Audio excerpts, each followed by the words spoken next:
Olá, povo de Deus, graça e paz da parte do nosso Deus, nosso Senhor, Criador, Protetor, que Deus possa estar abençoando a sua vida, mesmo em meio a lutas e dificuldades, provações, que possamos estar firmes na fé. Amém? Hoje venho trazer mais uma palavra, uma reflexão, na verdade, que tem me influenciado nesses dias, nesses últimos dias, nas pregações que temos feito tanto aqui na igreja, quanto nas nossas lives, Eu quero ler em Marcos capítulo 3, verso 7 em diante. E retirou-se Jesus com os seus discípulos para o mar, e seguia-o uma grande multidão da Galileia e da Judéia, e de Jerusalém, e da Idumeia, e da além do Jordão, e de perto de Tiro e Sidom. Uma grande multidão que, ouvindo quão grandes coisas fazia, vinha ter com ele.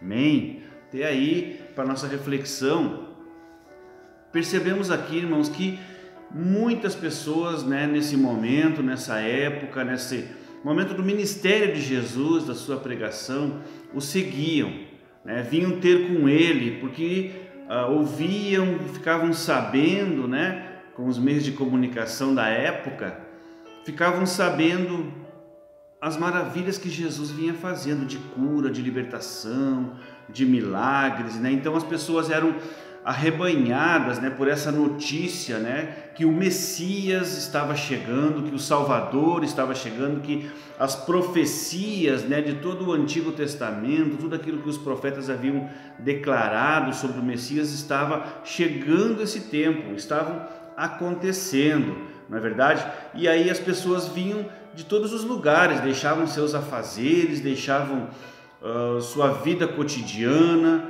não importava a distância, o tempo, os gastos de viagem, porque elas iam ao encontro do Messias, ao encontro do Salvador, ao encontro de Jesus, Só que algo caracterizava muito forte esse momento, tanto da ministração de Jesus, quanto dos anseios e das motivações que aquelas pessoas, aquelas famílias procuravam, o Messias e se achegavam a ele.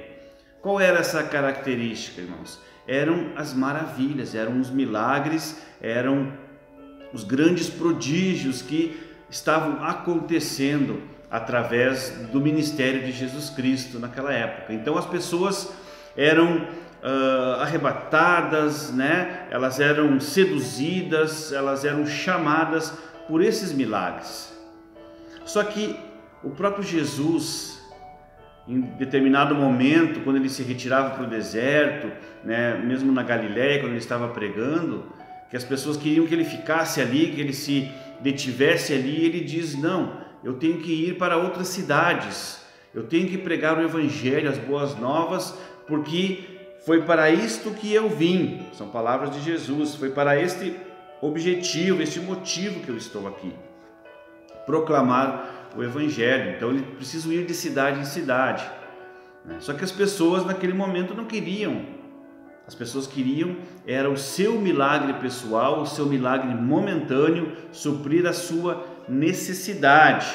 Tanto é que eu quero ler também um versículo lá em João capítulo 6, que após Jesus falar e debater com os fariseus, com os saduceus, eles murmuraram, e Jesus anuncia a sua ressurreição, Jesus anuncia a ceia do Senhor, que alguns chamam de Santa Ceia, a ceia, ele anuncia que quem comesse da sua carne teria parte com ele, quem bebesse do seu sangue teria parte com ele. Os mistérios, quando Jesus começa a revelar que ele seria morto, que ele ressuscitaria, que ele estava implantando o reino de Deus, as pessoas começam a se afastar dele.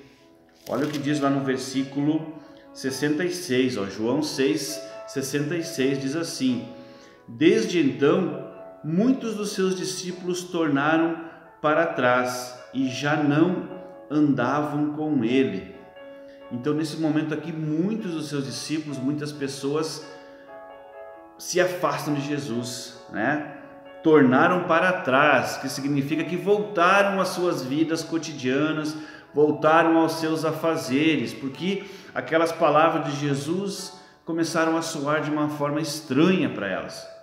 A verdade do Evangelho, a verdade do reino de Deus começou a soar estranho para elas. E fazendo isso, né, tirando isso uma mensagem para os nossos dias, irmãos, muitos de nós caímos nessas armadilhas, muitos de nós agimos como estas pessoas aqui.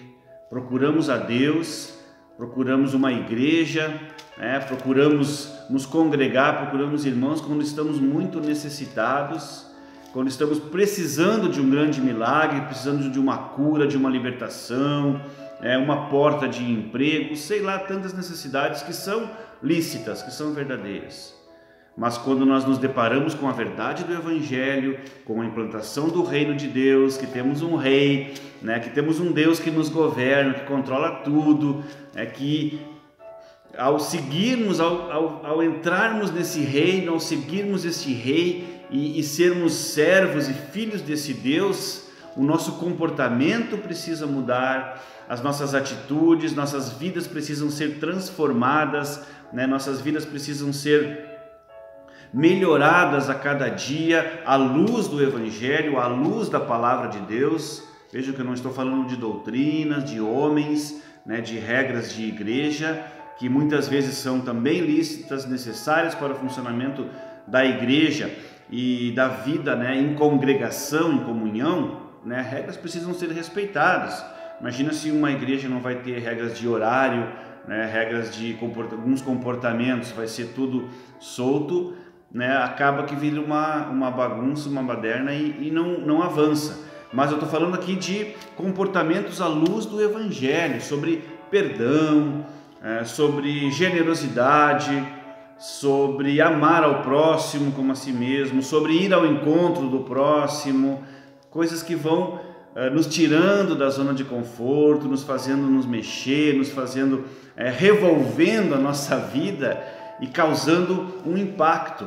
Quando nós nos deparamos com essa mensagem, com essa necessidade de transformação, muitos fazem como esses discípulos aqui, voltam para trás.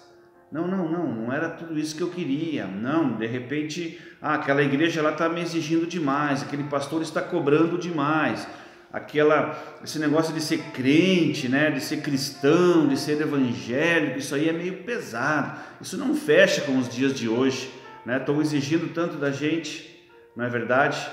E nós precisamos, irmãos, então, nos alertar, o que diz Pedro em seguinte, Respondeu-lhe, pois, Simão Pedro: Senhor, para quem iremos nós? Jesus pergunta o que eles fariam. Para quem iremos nós? Tu tens as palavras de vida eterna, e nós temos crido e conhecido que tu és o Cristo, o Filho de Deus.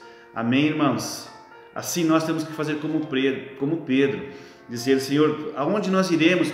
Aonde estaremos? Pois só tu tens as palavras de vida. Amém? Que essa palavra entre no seu coração, que essa palavra faça morada, que Deus abençoe você e a sua casa. Amém?